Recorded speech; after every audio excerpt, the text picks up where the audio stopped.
ಶ್ರೀ ಸೂಗೂರಪ್ಪ ಹಾಗೂ ಶ್ರೀಮತಿ ನಂಜಮ್ಮ ದಂಪತಿಗಳ ಮೂರನೆಯ ಪುತ್ರ ನಮ್ಮ ಪ್ರೀತಿಯ ಶ್ರೀ ದೊಡ್ಡಣ್ಣ. ಇವರು ಮೂಲತಃ ಅರಸೀಕೆರೆಯವರು.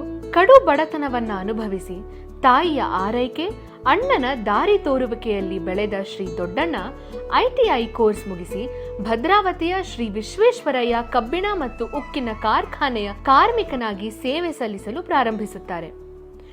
ಬಾಲ್ಯದಿಂದಲೂ ಕನ್ನಡ, ವೇದ, ವಚನ, ಸಾಹಿತ್ಯ ಹಾಗೂ ಸಾಕಷ್ಟು ವಿಚಾರಗಳನ್ನ ಓದುವ ಅಭ್ಯಾಸವನ್ನ ಇಟ್ಟುಕೊಂಡಿದ್ದ ದೊಡ್ಡಣ್ಣ ಅವರಿಗೆ ಚಿಕ್ಕಂದಿನಿಂದಲೂ ರಂಗಭೂಮಿಯ ಗೀಳು ಜಾಸ್ತಿ ಇತ್ತು.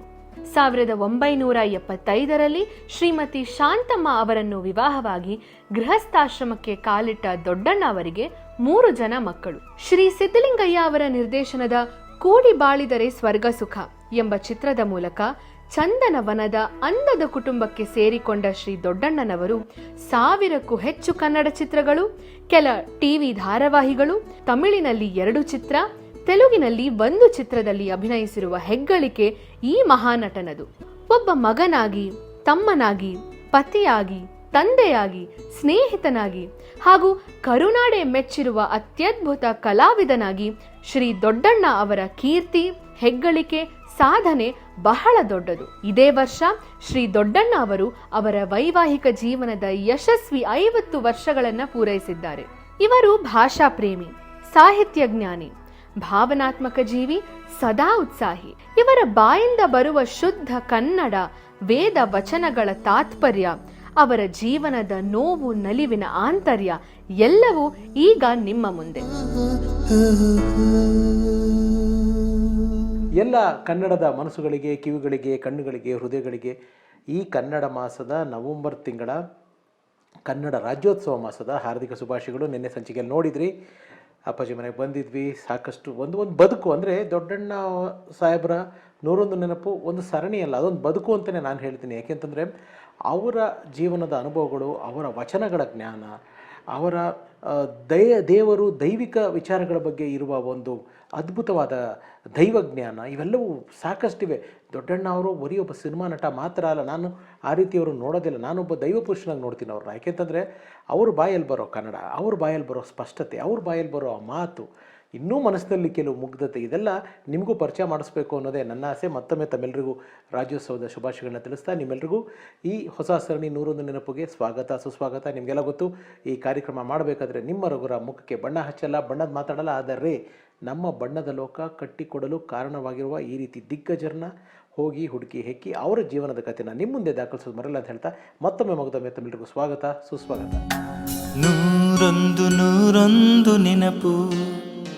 ಎಸ್, ನನ್ನ ಜೊತೆಗಿದ್ದಾರೆ ನಮ್ಮ ಬಿಗ್ ಬ್ರದರ್, ರಾಜ್ಯೋತ್ಸವ ಕ್ಷಮೆ ಇರಲಿ, ನಮ್ಮ ದೊಡ್ಡಣ್ಣ, ನಮ್ಮ ಪ್ರೀತಿಯ ದೊಡ್ಡಣ್ಣ, ನಮ್ಮ ಚಿತ್ರರಂಗಕ್ಕೆ ದೊಡ್ಡಣ್ಣ. ಅವರ ಅನುಭವ ದೊಡ್ಡದು, ಅವರ ಆಳ ದೊಡ್ಡದು, ಅವರ ವಿಸ್ತಾರ ದೊಡ್ಡದು, ಅವರ ಜ್ಞಾನ ದೊಡ್ಡದು. ಸೊ ದೊಡ್ಡಣ್ಣ ಅವರ ಬದುಕಿನ ಕತೆ ಬಂದಿದ್ದೀನಿ. ಅಪ್ಪಾಜಿ ಧನ್ಯೋಸ್ಮಿ, ತುಂಬ ಹೃದಯದ ಧನ್ಯವಾದಗಳು ಈ ಅವಕಾಶ ಕೊಟ್ಟಿದ್ದಕ್ಕೆ. ತುಂಬ ದಿವಸದಿಂದ ಕೇಳ್ತಿದ್ದೆ, ಕಡೆಗೂ ಕೂಡು ಬಂತು ನೋಡಿ, ರಾಜ್ಯೋತ್ಸವ ಸಂದರ್ಭದಲ್ಲಿ ಕೂಡು ಬಂತು. ಧನ್ಯವಾದಗಳಪ್ಪಾಜಿ. ಎಲ್ಲದಕ್ಕೂ ಕಾರಣನೂ ಕರ್ತೃವು ಅವನೇ. ಕರೆಕ್ಟ್. ಅವನು ಯಾವಾಗ ಮಾಡಿಸ್ಬೇಕೋ ಅವಾಗ ಮಾಡಿಸ್ತಾನಷ್ಟೇ. ಅಪ್ಪಾಜಿ, ತುಂಬ ಅದ್ಭುತವಾದ ಒಂದು ಜೀವನದ ಕತೆ. ಅಂದರೆ ಎಲ್ಲರ ಜೀವನದಲ್ಲೂ ಒಂದು ಕತೆ ಇರುತ್ತೆ, ಆದರೆ ಕೆಲವರು ಜೀವನದ ಕತೆ ನಮ್ಮನ್ನು ಹುರಿದುಂಬಿಸುತ್ತೆ. ಯಾಕಂದ ರೆಡಿನಾ? ಬಾ. Wow, nice dress. ಕೂತ್ಕೋ ಬಾ. ಮಾತಾಡ್ತಿರ್ಬೇಕಾದ್ರೆ ಮಧ್ಯದಲ್ಲಿ ನಮ್ಮ ಜಯಚಂದ್ರ ಸಾಹೇಬರು ಬಂದಿದ್ದಾರೆ, ದೊಡ್ಡಣ್ಣ ಅಪ್ಪಾಜಿಯವರ ಮೊಮ್ಮಗ. ಹೈ, ಆಯ್ತು, ಚೆನ್ನಾಗಿದೆ ಕಣೋ ಡ್ರೆಸ್. ಕೈ ಮುಗಿ ಹಿಂಗೆ ಎಲ್ಲರಿಗೂ ನಮಸ್ಕಾರ ಮಾಡ್ದಂಗೆ. ಇಲ್ಲಿ ನೋಡು ಚಿನ್ನ. ಸೊ ದೊಡ್ಡಣ್ಣ ಅಪ್ಪಾಜಿಯವರ ಮಗನ ಮಗ. ಥ್ಯಾಂಕ್ ಯು, ಪುಟ್ಟದಾಗಿ ಶೋನಲ್ಲಿ ಕಾಣಿಸ್ಕೊಂಡಿದ್ದಕ್ಕೆ ಥ್ಯಾಂಕ್ ಯು. ಕ್ಯೂಟಾಗಿ ನಿಮ್ಮ ಥರ ಕಾಣಿಸ್ತಾರೆ.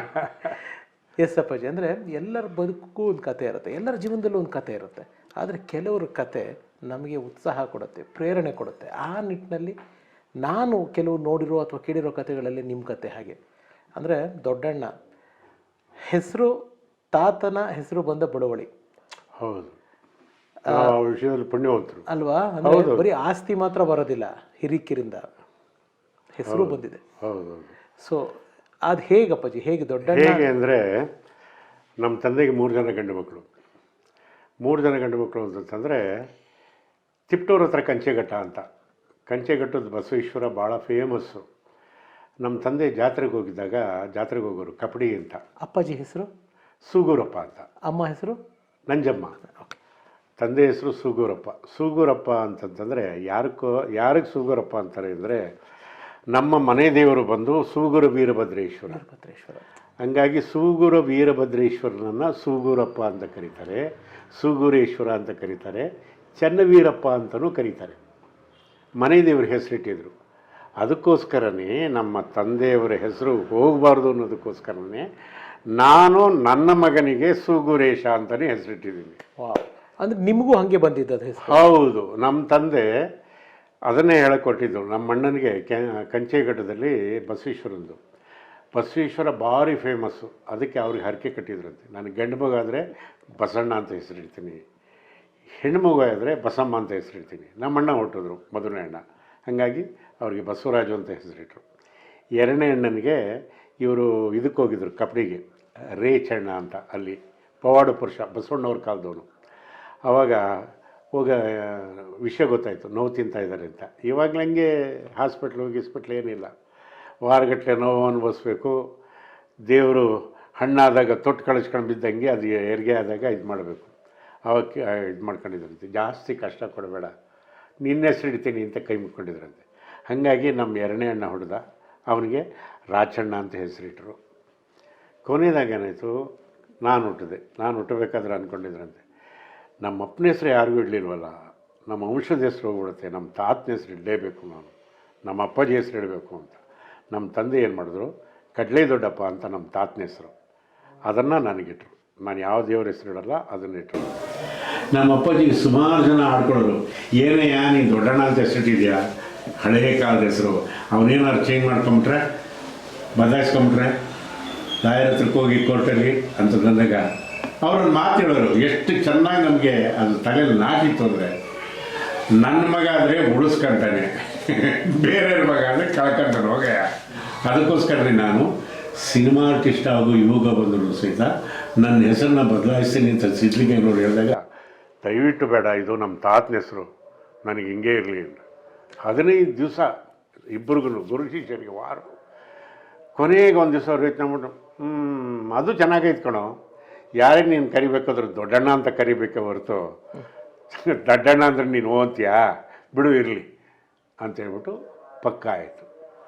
ದೊಡ್ಡಣ್ಣ ಅನ್ನೋ ಹೆಸರಿಂದ ಕರ್ನಾಟಕದ ಜನಮನಕ್ಕೂ ತಲುಪುವಂಥ ಯೋಗ ಸಿಕ್ತು. ಅದು ನಾವು ಮಾಡಿರೋದಲ್ಲ, ನಮ್ಮ ತಾಯಿ ತಂದೆ ಮಾಡಿರೋ ಪುಣ್ಯದಿಂದ ನಾವು ಚೆನ್ನಾಗಿದ್ದೀವಿ ಅಷ್ಟೇ. ವಂಡರ್ಫುಲ್. ಅಪ್ಪಾಜಿ, ಅಪ್ಪ ಅಮ್ಮ ಅಂದರೆ ತುಂಬ ಸಾತ್ವಿಕ ದೈವಿಕ ಸ್ವಭಾವದವ್ರು. ಅಂದರೆ ಸ್ನೇಹಿತರೆ ತಮ್ಮ ಗಮನಕ್ಕಿರಲಿ, ಇವತ್ತು ದೊಡ್ಡಣ್ಣವ್ರನ್ನ ನಾವು ನೋಡಿದ್ದೀವಿ, ಅವರೊಬ್ಬ ಕಲಾವಿದನಾಗಿ ರಾರಾಜಿಸಿದ್ದಾರೆ, ವಿಜೃಂಭಿಸಿದ್ದಾರೆ. ಆದರೆ ಈ ದೊಡ್ಡಣ್ಣ ಈ ದೊಡ್ಡ ಮಟ್ಟದಲ್ಲಿ ಬೆಳೆಯೋದಕ್ಕೆ ಆ ತಂದೆ ತಾಯಿಯ ದೊಡ್ಡ ಮಟ್ಟದ ತ್ಯಾಗ ತುಂಬ ಕಾರಣ ಆಗುತ್ತೆ. ಅವರ ಅಣ್ಣಂದರು, ಪರ್ಟಿಕ್ಯುಲರ್ಲಿ ಬಸಣ್ಣ ಅವರ ಒಂದು ತ್ಯಾಗ ತುಂಬ ಇಂಪಾರ್ಟೆಂಟ್ ಆಗುತ್ತೆ. ಅಪ್ಪಾಜಿ, ಎಮ್ಮೆ ಮೇಯಿಸ್ಕೊಂಡು ಜೀವನ ಸಾಗಿಸ್ತಾ ಇದ್ರಂತೆ, ಕಡು ಬಡತನ ಅಂತೆ. ಹೌದು, ಕಡು ಬಡತನ ನಮಗೆ. ಆದರೆ ಹೃದಯ ಶ್ರೀಮಂತಿಗೆ ಜಾಸ್ತಿ ಇತ್ತು. ಹೆಂಗಿಳೋದು ನಿಮಗೆ ಅದನ್ನೆಲ್ಲ? ಊಟಕ್ಕೆ ಬರ್ತಾನೆ ಇರ್ಬೋದು ನೋಡಿ. ನಮ್ಮ ಹಿಂದಿನವರೆಲ್ಲ ಜಾತಿ ಮತ ಭೇದ ಯಾವುದೂ ಇಲ್ದಂಗೆ ಹೆಂಗೆ ಬದುಕಿದ್ರು ನಮ್ಮ ಜನ ಅಂದರೆ, ಏನೇ ಆಗಬೇಕಾದ್ರೂ ಸಹಿತ ಕೂಳಿಗೆ ಬರ್ತಾನೆ ಇರ್ಬೋದು, ಕುಲಕ್ಕೆ ಯಾವತ್ತೂ ಬರ್ತಾನೆ ಇಲ್ಲ ಅವ್ರಿಗೆ ಅನ್ನೋರು. ಕುಲಕ್ಕೆ ಬರ್ತಾನೆ ಇಲ್ಲ. ಈಗ ಒಂದು ಸಂಬಂಧ ಮಾಡಬೇಕು ಅಂದರೆ ಇಂಥವ್ರ ಮನೇಲಿ ನಮ್ಮ ಮಗನಿಗೆ ಸಂಬಂಧ ಮಾಡಬೇಕು ಅಂತ ಮಾಡ್ಕೊಂಡಿದ್ದೀವಿ. ಅವ್ರ ಮನೆ ಬಗ್ಗೆ ಏನಾದ್ರು ನಿಮ್ಗೊಂದು 4 ವಿಷಯ ಗೊತ್ತಿದ್ರೆ ಹೇಳ್ತೀರಾ ಅಂತಂದರು. ಅಯ್ಯೋ, ಪುಣ್ಯ ಮಾಡಿದ್ರಿ ನೀವು ಆ ಮನೆಯಿಂದ ಹೆಣ್ತರಕ್ಕೆ. ಕೂಳಿಗೆ ಬರ್ತಾನೆ ಇರ್ಬೋದು, ಕುಲಕ್ಕೆ ಬರ್ತಾನೆ ಇಲ್ಲ ಅಂದರೆ 100% ಫಿಟ್ ಅಂತ ಅರ್ಥ ಆಯ್ತಾ? ಅವತ್ತಿನ ದಿವಸದಲ್ಲಿ ಕೂಳಿಗೆ ಬರ್ತಾನೆ ಇರ್ಬೋದು, ಕುಲಕ್ಕೆ ಯಾರಿಗೂ ಬರ್ತಾನೆ ಇರಲಿಲ್ಲ. ಹಂಗೆ ಬಾಳಿಸಿದ್ರು ನಮ್ಮನ್ನು. ಕಲಿಯುಗದಲ್ಲಿ ಹೇಳೋದಾಯಿತು ಅಂತಂದರೆ, ಯಾವುದೇ ಯುಗ ಆಗಿರ್ಬೋದು, ಯಾವುದೇ ಆಗಿರ್ಬೋದು, ಬಡವ ಶ್ರೀಮಂತ ಗೊತ್ತಾಯ್ತಾ, ಜಾತಿ ಮತ ಭೇದ ಇಲ್ದಂಗೆ ನಮ್ಮ ಅಭ್ಯುದಯವನ್ನೇ ಇಷ್ಟಪಡುವ ಜೀವಗಳು, ನಮ್ಮಿಂದ ಏನೂ ಪ್ರತಿಫಲ ಅಪೇಕ್ಷೆ ಇಲ್ಲದಲೇ ಇರೋ ಜೀವಿಗಳು ಗೊತ್ತಾ, ಸದಾ ನಮ್ಮ ಒಳಿತನ್ನೇ ಬಯಸೋದು ಜೀವಿಗಳು ಯಾರಾದರೂ ಇದ್ದರೆ ಅದು ತಂದೆ ತಾಯಿ ಬಿಟ್ಟರೆ ಬೇರೆ ಇನ್ಯಾವುದಿಲ್ಲ. ತಂದೆ ತಾಯಿನ ಯಾವನು ಚೆನ್ನಾಗಿ ನೋಡ್ಕೊಳ್ತಾನೋ ಅವನು ಯಾವ ದೇವಸ್ಥಾನಕ್ಕೆ ಹೋಗಬೇಕಾಗಿಲ್ಲ, ಯಾರನ್ನೂ ಪೂಜೆ ಮಾಡಬೇಕಾಗಿಲ್ಲ. ಇದು ಸತ್ಯವಾದ ವಿಷಯ. ಏಕೆ ಅಂತಂತಂದರೆ ಅವ್ರೇನು ಹೇಳ್ತಾರೆ, ನೀನು ಚೆನ್ನಾಗಿರು ಅಂತ ಇರ್ತಾರೆ ಹೊರತು ನಾನು ಚೆನ್ನಾಗಿರಬೇಕು ಅಂತ ಯಾವತ್ತೂ ಆಸೆ ಪಡಲ್ಲ.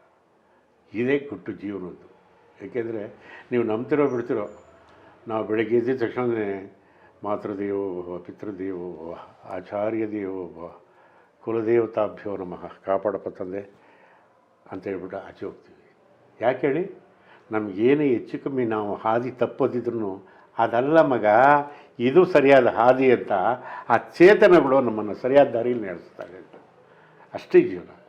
ಅದ್ಭುತ. ಅಪ್ಪಾಜಿ, ಅಣ್ಣಂದ್ರಿಬ್ರು ಶಾಲೆಗೆ ಓದ್ತಾ ಇದ್ರು ಜಾಸ್ತಿ ಇದು ಮಾಡ್ತಾಯಿದ್ರು. ನೀವು ಶಾಲೆಗೆ ಹೋಗಿದ್ರಿ, ಹೆಂಗೆ ಶಾಲೆಯಲ್ಲಿ ತುಂಬ ತುಂಟ ಇದ್ರಂತೆ ನೀವು? ತುಂಟ ಅಂತಂತಂದರೆ ಓದನ್ನು ಬಿಟ್ಬಿಟ್ಟು ಮಿಕ್ಕಿದ್ದು ಎಲ್ಲದರಲ್ಲೂ ಇರ್ತಾಯಿದ್ದೆ ನಾನು. ಯಾಕೆಂದರೆ ಮೊದಲನೇ ಅಣ್ಣ SSLC ಪಾಸು, ಎರಡನೇ ಅಣ್ಣ ಬಂದು LEAME ಇಂಡಿಯಾ ಮಿನಿಸ್ಟ್ರಿ ಆಫ್ ಡಿಫೆನ್ಸಲ್ಲಿ ಒಳ್ಳೆ ಹೈಯರ್ ಪೋಸ್ಟಲ್ಲಿದ್ದರು. ಈಗ ನಮ್ಮ ಮನೆ ಮುಂದೆಗಡೆ ಇದ್ದಾರೆ. ಸ್ವಂತ ಅಣ್ಣ, ಬೆನ್ನಲ್ಲಿ ಬಿದ್ದ ಅಣ್ಣ. ಅವರು ಹೆಸರು ಅಪ್ಪಾಜಿ? ರಾಚಣ್ಣ ಅಂತ. ದೊಡ್ಡವರು ಬಸವಣ್ಣವರು? ದೊಡ್ಡವರು ಬಸವರಾಜು ಅಂತ. ನಮ್ಮ ಬಸವಣ್ಣನ ಬಗ್ಗೆ, ನಾನು ಬಸವರಾಜು ಬಗ್ಗೆ ಹೇಳಬೇಕು ಅಂತಂತಂದರೆ, ತನ್ನ ಹೊಟ್ಟೆಲುಟ್ಟಿದ ಮಕ್ಕಳನ್ನು ಅವನು ಚೆನ್ನಾಗಿ ನೋಡ್ಕೊಂಡೋ ಇಲ್ವೋ ನನಗೆ ಗೊತ್ತಿಲ್ಲ. ಆದರೆ ಬೆನ್ನಲ್ಲಿ ಬಿದ್ದ ತಮ್ಮಂದಿರನ್ನ ಪ್ರಾಣಕ್ಕಿಂತ ಹೆಚ್ಚಾಗಿ ನೋಡ್ಕೊಂಡ ನಮ್ಮಿಬ್ಬರು. ಏಕೆಂದರೆ ಶ್ರೀರಾಮಚಂದ್ರನ ಕಥೆ ಯಾರಾದರೂ ಹೇಳ್ತಾ ಇದ್ರೆ ನನಗೆ ನನ್ನ ಕಣ್ಣಿಗೆ ಬರೋದೇ ನಮ್ಮ ಅಣ್ಣ ಬಸವರಾಜು ಬರ್ತಾನೆ. ಹಬ್ಬ, ಏನು ಪುಣ್ಯ ಮಾಡಿದ್ವಿ. ಒಳ್ಳೆ ಅಣ್ಣ ಸಿಗಬೇಕಾದ್ರೆ ಜನ್ಮಾಂತರದ ಪುಣ್ಯ ಬೇಕು ನಿಮಗೆ. ಇವತ್ತಿನ ಆಸ್ತಿ ವಿಷಯಕ್ಕೆ 2 ಅಡಿಗೋಸ್ಕರ ಹೊಡೆದಾಡಿ ಸಾಯೋರಿದ್ದಾರೆ. ಆದರೆ ದೇವರು ನಮಗೆ ಆ ಸ್ಥಿತಿ ಕೊಡಲಿಲ್ಲ. ಜ್ಞಾನ ಕೊಟ್ಟನಲ್ಲ ಭಗವಂತ, ಜ್ಞಾನ ಕೊಡೋದಕ್ಕೆ ಕರ್ತೃ ಆದರಲ್ಲ ತಂದೆ ತಾಯಿಗಳು, ಅವ್ರಿಗೆ ಶರಣ ಹೇಳಬೇಕು, ಅವ್ರಿಗೆ ಶರಣ ಹೇಳಬೇಕು. ತಾವು SSLC ಇರಬೇಕಾದ್ರೆ ತಂದೆಯವರು ದೈಹಿಕವಾಗಿ ದೂರ ಆದರು ಅಂತ ಕೇಳ್ಪಟ್ಟೆ. ಆವಾಗ ಆ ಒಂದು ಅವರ ಅಗಲಿಕೆ ಅಂದರೆ ತುಂಬ ಮುಗ್ಧ ಮನುಷ್ಯ ಅಂತ ನಿಮ್ಮ ತಂದೆ? ತುಂಬ ಮುಗ್ಧರು ಅಂದರೆ ತುಂಬ ಮುಗ್ಧರು. ಏನಾಗ್ಬಿಡೋದು ಅಂದರೆ ಕೆಲವು ಸತಿ ಇನ್ನೊಬ್ಬರ ನೋವನ್ನು ಸಹಿಸ್ತಾ ಇರಲಿಲ್ಲ.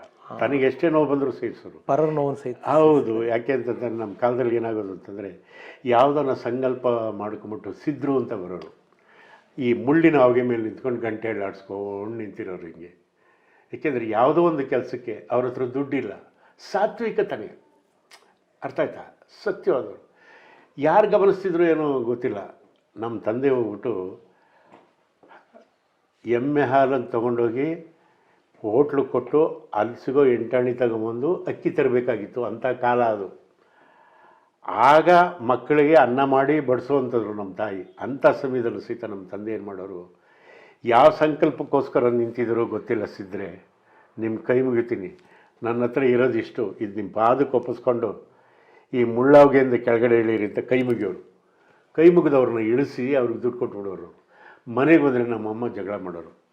ಅಲ್ರಿ, ಮನೆ ಮಕ್ಕಳನ್ನ ಉಪವಾಸ ಹಾಕ್ಬಿಟ್ಟು ಹೊರಗ್ಳವ್ರಿಗೆ ನೀವು ಇದು ಮಾಡ್ತೀರಲ್ಲ, ಬೆಟ್ಟಕ್ಕೆ ಕಲ್ಲೊತ್ತಂಗೆ ಹಂಗೆ ಅಂತ ಸುಮ್ಮನೆ ಕೂತಿರೋರು. ನಮ್ಮಮ್ಮ ಏನೇ ಮಾತಾಡಿದ್ರು ಬೈತಾಳೆ, ಬಿಡೋ, ನನ್ನ ಮಕ್ಕಳಿಗೆ ದೇವ್ರ ದಾರಿ ತೋರಿಸ್ತಾನೆ ಅನ್ನೋರು. ಆವಾಗ ಅಕ್ಕಪಕ್ಕ ಹೆಂಗಿರೋದು ಅಂತಂತಂದರೆ ಏನೂ ಇಲ್ಲ ಅಂತಂದರೆ ಈ ಶಬ್ದನ ಕೇಳಿಸ್ಕೊಂಡವ್ರು ಪಕ್ಕದ ಮನೆಯವರು ಇದ್ದಾರಲ್ಲ, ಕಾಣ್ದಂಗೆ ತಗೊಂಬಂದ್ಬಿಟ್ಟು ಅರ್ಧ ಸೇರೋ 1 ಸೇರೋ ಅಕ್ಕಿ ಕೊಡೋರು. ಅವ್ರ ಮಕ್ಕಳು ಉಪವಾಸ ಬಿಡಬಾರ್ದು ಅಂತ. ಏಕೆಂದರೆ ಇದರಿಂದ ನಾವು ಏನು ಕಲಿತಾ ಇದ್ವಿ ಅಂದರೆ, ಜಗತ್ತಿನಲ್ಲಿ ಎಲ್ಲರೂ ನಮ್ಮ ಅಣ್ಣ ತಮ್ಮಂದರು, ನಮ್ಮ ನೆರೆಹೊರೆಯವರೆಲ್ಲ ನಮ್ಮ ಮನೆಯವರು, ನಮ್ಮ ಜಾತಿಯವರು ಅಂದ್ಕೊಂಡು ವಸುದೈವ ಕುಟುಂಬಕಮ್ಮ. ಹೌದು, ಹಾಗೆ ಬದುಕಿದ್ದು ಭಾರತೀಯರು, ಹಾಗೆ ಬದುಕಬೇಕಾಗಿರೋದು ಸಹಿತ. ಇದು ನನ್ನ ಆಸೆ. ಗ್ರೇಟ್. ಅಪ್ಪಾಜಿ ಅಗಲಿಗೆ ಏನಾಗಿತ್ತು ಅಪ್ಪಾಜಿ ಅವ್ರಿಗೆ?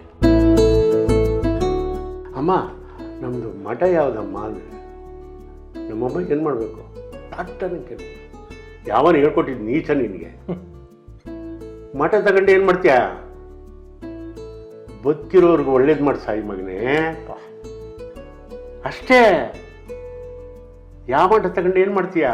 1ನೇ ಕ್ಲಾಸ್ ಓದೋರು ಅಂತ ಇವ್ರು ಯಾರು ಸರ್ ಹೇಳಿದ್ದು?